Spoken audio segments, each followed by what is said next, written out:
আসসালামু আলাইকুম। বাফুফে নতুন করে আবার পেরেরাকে চুক্তি করেছে। মানে বাংলাদেশ ফুটবল ন্যাশনাল টিমের কোচ। তো এটা আসলে খুবই দুঃখজনক বিষয় এবং হতাশজনক বিষয়। কেননা যে পেরেরা গত 2 বছরে বাংলাদেশকে একটি 9 নম্বর জার্সির প্লেয়ার এনে দিতে পারেনি, সে পেরেরা কিভাবে নতুন করে আবার কোচ হওয়ার যোগ্যতা রাখে বাংলাদেশ জাতীয় টিমের।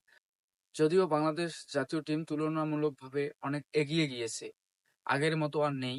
তারা এখন বিশ্বের সামনে নতুন করে তুলে ধরবে। সামনে হামজা চৌধুরী আসতেছে, আরো অনেকেই আসতেছে। আমি একটি গণমাধ্যমে দেখলাম যে আরো 23 জনের মতো প্লেয়ার বাংলাদেশের বংশোদ্ভূত, তারা বাংলাদেশ জাতীয় দলের হয়ে খেলতে যাচ্ছে। তো সেখানে পেরেরাকে আবার রাখার আমার কোনো যুক্তিকে কাজ করতেছে না। কেননা যে পেরেরা গত 2 বছরে একটি 9 নম্বর জার্সির প্লেয়ার এনে দিতে পারেনি, সে প্লেয়াররা আমাদের ভবিষ্যতে কি উপহার দেবে? এটা আসলে খুবই ব্যর্থতার একটা বিষয়।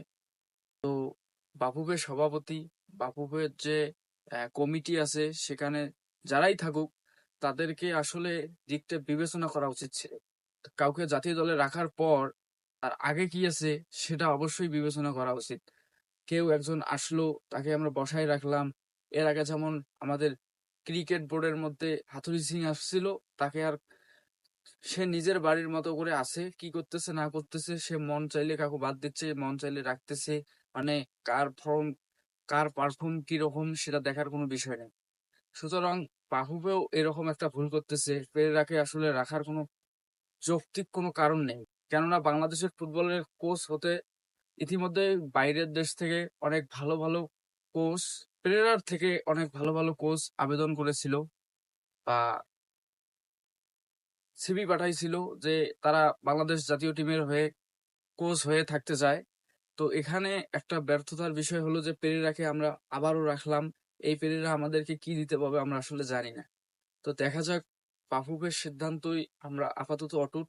দেখা যাক বাফুফে আমাদেরকে কি উপহার দেয়। হামজা চৌধুরী আহ, আগামী 26 মার্চ, সরি, আগামী 25 মার্চ বাংলাদেশের হয়ে জার্সি গায়ে খেলবে হয়তো ইন্ডিয়ার বিপক্ষে।